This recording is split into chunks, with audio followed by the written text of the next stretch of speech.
This podcast is part of the Pull Up a Chair podcast network. Let's build community through connection, conversation, and collaboration.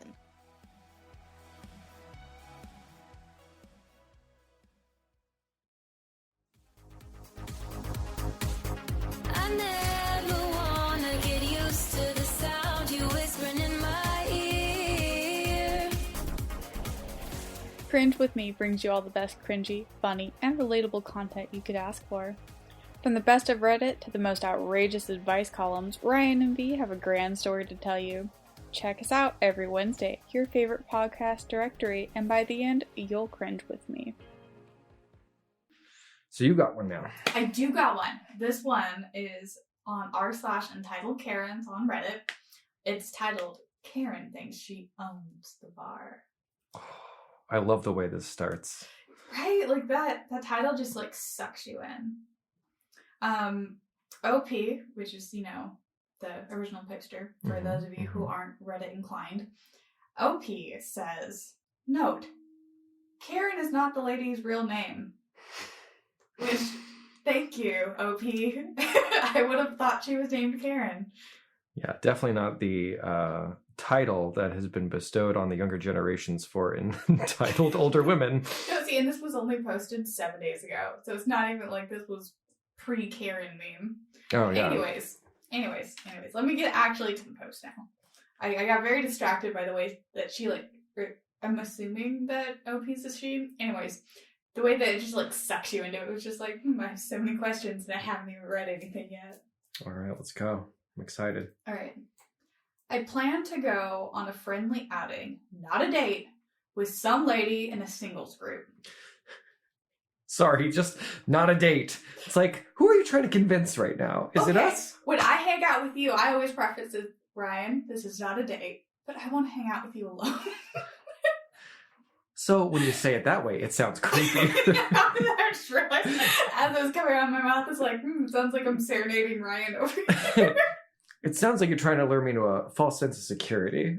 Are you starting to, like, a cult or something? You never know. But yeah, screaming, it's not a date in like the first, paragraph makes me feel like they're trying to convince themselves it's not a date. But, maybe they're just trying to clear the air. Clear the air. Okay. This would have been our first time meeting in person. Sorry, still not a date.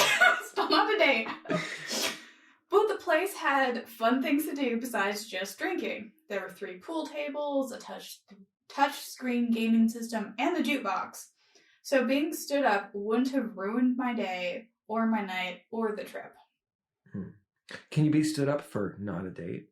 I mean, yes. Okay. I was like, stood up to me is such a phrase that I think of with dating. You stood me up. I've asked you to hang out so many times, and you're like, no.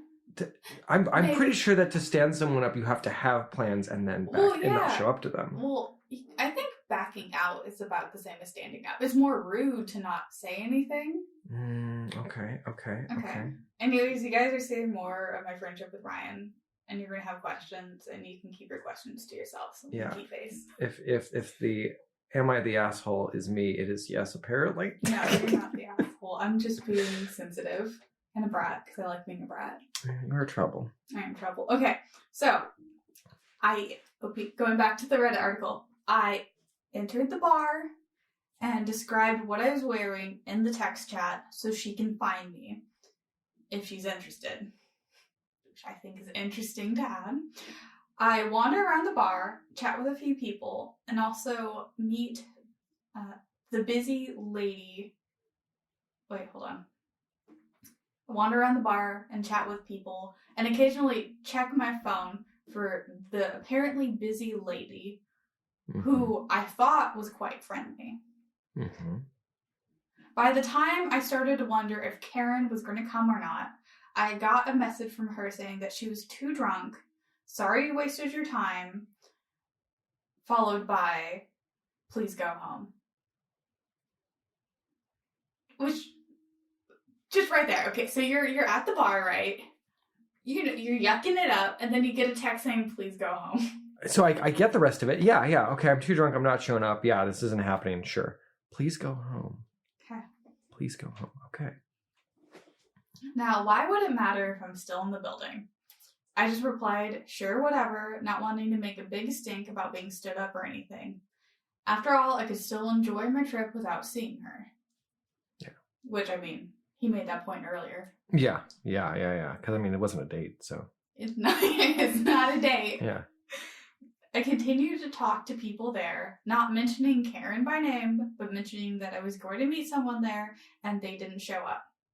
However, I wasn't acting butthurt or mentioning it to every person I met, and I was still in good spirits. I don't know, they seem pretty butthurt while they're writing this. Yeah, the passive-aggressive tone of this post says otherwise, but maybe it's because of something that's going to happen. I know, it's making me a little butthurt myself reading it. I'm like, who can I nag? Yeah. All right. I get another message from Karen saying, stop talking to my friends and leave. Your face says it all. What? What? Is she like watching through a window? What is happening right now? She must be watching through a window. This is amazing. This is I'm not too drunk to hang out with you. I just don't want to do it, but I really want to hang out at my favorite bar, so please leave it so I can hang out there. Basically. Okay. Cool. Yeah, that's not happening. You don't own the bar, so you can't do diddly squawk unless I break the law. Also, it's creepy / sus, haha, that you would know that I was still here in the place in the first place. This did not turn out to be some sort of weird trap, and I made it home safely. No burly guys dragged me out or beat me up. That wouldn't have made any sense in the first place, since there was no implications that I'd be carrying anything worth stealing. TLDR, Karen exists, that I stopped having fun without her after abandoning me. Wow.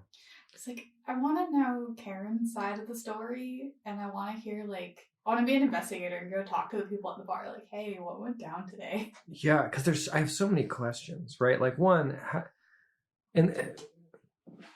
we can make the assumption this person was literally watching through the window, in which case, weird. Yeah, and absolutely. I'm going to hope that's not what happened. But that could be it, I guess. Otherwise, it feel like something's missing? It feels like someone's missing, or it feels like somebody's lying. I think that the writer may be underplaying how much they complained about this person not showing up, because they definitely don't sound butthurt at all. And it's not a date. It's not a date. And I'm not upset about it, and whatever, right? It's almost an overcompensation of not caring that signifies that you care. I mean, if you said it once, okay, cool. Yeah, you're clarifying something. Yeah. That's when it came to the third time. Yeah. We got too deep in there with too many instances of I don't care, and this wasn't a date, and it's not a big deal. So I think maybe the other thing they could be lying about is did they actually mention this person by name? Because how would anyone at that bar know unless Karen told these people that she was planning to meet someone here? Yeah, if it's a regular spot.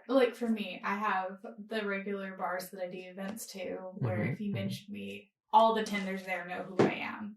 Right, yes. So if you are there talking trash about me, I am definitely going to get a text from somebody. Hey, yo, the guy who stood up is crazy.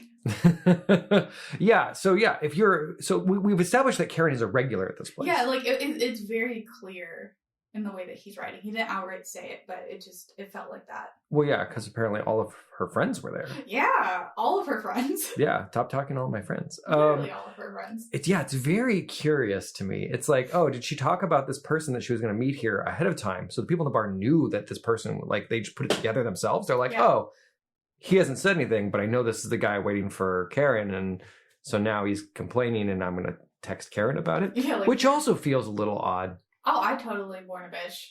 Hey, this dude's crazy. Don't come. Yeah, so if he's acting crazy. But let's hop into the shoes of believing the author for a moment, right? Yeah. Let's say he came in here and he's oh, person's not here. Got a text. Oh, I'm not coming. Whatever. Yeah, you're gonna enjoy yourself. And the person's oh, maybe he said I'm waiting for someone. The person's oh, is your person here? And he's no, they stood me up. They decided not to come. Yeah. Not a big deal. Whatever. Yeah. You guys got some cool stuff here, so I'll probably just hang out for a little bit, right?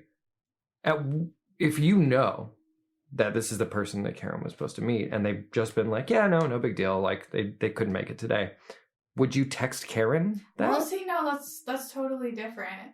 But it's like, he made it such a big point, like, oh, there's pool, there's a jukebox, which I feel like most places have some sort of music set up. Yeah. And the touch video screen, I'm like, are you talking about those little ones on the bar that have like weird mini games? They just want you to throw money into them. Applebee's? Maybe. You know what? That changes the context of the story so much. I really hope it's an Applebee's. I had a conversation with so my one of my closest friends is getting married this weekend. I'm actually performing the wedding. And she's marrying someone who's from the UK. He's Irish. He was living in Wales when they met. But he did not understand the cultural context of why Applebee's is trashy. And so I got to try to explain why, and I realized it's actually very hard to describe. Right? It's an Applebee's. It's a thing, and it's a thing that's culturally known, which is why, like, for example, in Talladega Nights, they talk about getting drunk and getting kicked out of an Applebee's as a recurring thing, right? Like, there's this cultural understanding that Applebee's is trash, but can we understand why? I don't actually know. I don't know why either, but it might be because they sell like $3 margaritas and people get way too drunk and get into fights there. That might have something to do with it, but I don't actually know, right? That's a good point. Well, I mean, they're also like trying to be fancy, but doing a piss poor job of it. Maybe it's just that like chain restaurant with the kitschy decor and like everything. Yeah, like just... we're a mom and pop shop. Wink, wink. Yeah. But really, we're a corporate nightmare machine. I mean, there's so many of them. They're so good at it. All right, let me read you this top comment. Okay. Yes. Didn't you know? Much like the light in the refrigerator, the bar shuts off once Karen isn't in it. Oh, I like that. Which just made my day. I mean, I want to know before I pass judgment. This isn't an asshole post, like r/am I the asshole, but I tried to think of all Reddit posts in that context because that's how I started on Reddit. But God damn, that's just the sickest burn I've ever read. It's pretty good. I like that a lot. It kind of, okay, so this whole thing reminds me of a situation that has come up in my life. Maybe you've experienced this too. Because I think we cannot believe the author. Because if we believe the author, nothing anyone else in this story does makes any sense. No, nothing makes sense. So I have to believe this author was more butthurt than they said. Absolutely. And probably dropped this person's name. But have you ever been in that situation where you're maybe starting to date someone, or you, someone interested in dating someone, and you bring them somewhere that you're excited about, and they end up going to that place, and the relationship doesn't work out, doesn't pan out, or maybe it ends badly even, but they still go to the place that you introduced them to, and so now you feel like you can't go to that place because you keep seeing them there. Yeah. Right? Like, I haven't done it personally, but I can imagine that being a thing. Oh yeah, it is absolutely a thing. It's not something that's happened commonly in my life. I've known a few people where this has been a thing, but I've definitely been in a situation where I've like introduced someone to a thing, or like a group of friends, and then like a bad breakup ensues, and then like I'm like, oh, they're hanging out with my friends all the time, and now I don't want to be around my friends because of this person. Like, yeah, it makes things weird. And then there's an uncomfortable situation. There's another comment here. Okay, yes. This one pointed out the line is also creepy / sus that she would know that you were there in the first place. So this commenter said, she was there. You may have even talked to her. And the problem is that she thought she owned the bar, blah, blah, blah, blah, blah, basically talking about how she's crazy. But like, that's a good point. I think going back to her point of maybe he didn't know he was talking to her and she felt uncomfortable. Because I can see him like going up and flirting with somebody before she got there, and then this person being like, "Oh, he didn't know it was me." Well, it wasn't a date, remember? Yeah, it wasn't a date. But this is a massive plot twist I wasn't ready for. Right? Is I just kind of operated under the assumption that he knew what she looked like, even though they had never met in person. Yeah, no, but he made it earlier in the post. He made it a point to describe what he was wearing to her, so they could find each other. Boom! Mind blown! So they've never seen each other, so she was there. Yeah. Oh my god. Right? It changes everything. That does change everything. It changes everything. So now, not only are we not believing the author, we're believing the author was so reprehensible that she chose not to reveal her identity and instead asked him to leave anonymously quote unquote. Yeah, I mean, via he might have text. creeped her out, and she's like, you know what? He doesn't know I'm me. But I still want to have a good time in this bar. Wow, that's a beautiful plot twist. Now I'm like, I want to write something about this. This is great. This is a good story I right thought here. that this one was fascinating, so I had to share it with you and our audience. Yeah. Playing in the space of is the author honest made me feel like the author cannot possibly be honest. No. And your plot twist reveal there, oof. I was working up to it. I've been excited about this all week. Yeah. There's no way. There's no way. I mean, okay, not everybody on Reddit's honest, obviously. Yeah. On the internet, people go on the internet and tell lies. But it was just like, you don't realize it till you read this way all the way through and you sit and you think about it for a second. Because it's like, yes, there's Karens out there that are this crazy, but like, the way you're talking about this event wasn't like, yo, dude, I went down to this bar, she's supposed to meet me, she didn't come. I was like, well, better to hang out than just completely cut my losses. And then I get a bunch of crazy texts and I leave and I'm like, whoa, isn't that weird? Because remember, at the end, he talked about how he thankfully didn't get jumped and how she wouldn't know that he had anything worth money on him. And it's just like, why would you be thinking about that? Yeah. Why are you trying to like hype this up to be bigger than it was? Yeah. And in our defense, I think the first sentence in, I was like, I think this person is underplaying what's happening. I think they are lying. I know. Right? You were immediately, and I was like, no. You stood me up, right? We hang out and not dates. Oh, it's not the same thing, No, though. right. It's not the same thing. 'Cause we're friends. Well, and again, I think standing someone up is different. Like when you say, hey, we're going to meet at this place, you've already arrived, and then they're like, by the way, I'm not coming. That is truly standing someone up. You know, I can't relate. This never happened to me. Oh, there you go. I don't. But I've gotten several times the day of text like, hey, this is not actually happening. A lot of them from you. And that's okay. I forgive you. I feel so called out, and I also disagree with this, and I don't think that's actually happened as much as you say. But I will allow it. Thank you, Judge Judy. With Judge Judy's ruling, we'll see you guys next week. Goodbye. Because him and I could argue on this all day. That could be its own podcast. Oh my god, yeah, it's a podcast about our weird friendship. Yep. Great. Nobody's gonna listen to that. No. See you next week. Bye! Bye. Connect with us. Follow us on social media. Twitter, Facebook, YouTube, Instagram at Cringe With Me. Everything is linked in the description of this podcast. Cringe With Me podcast is a production of Pull Up the Chair Foundation.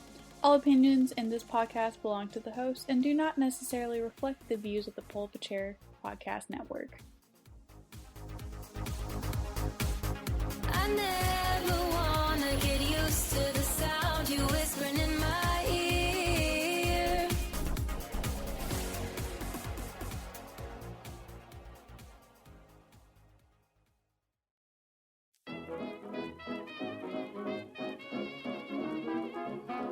Hello, I am Patrick, And I'm Andrew. And I'm Christian. And I'm Allie.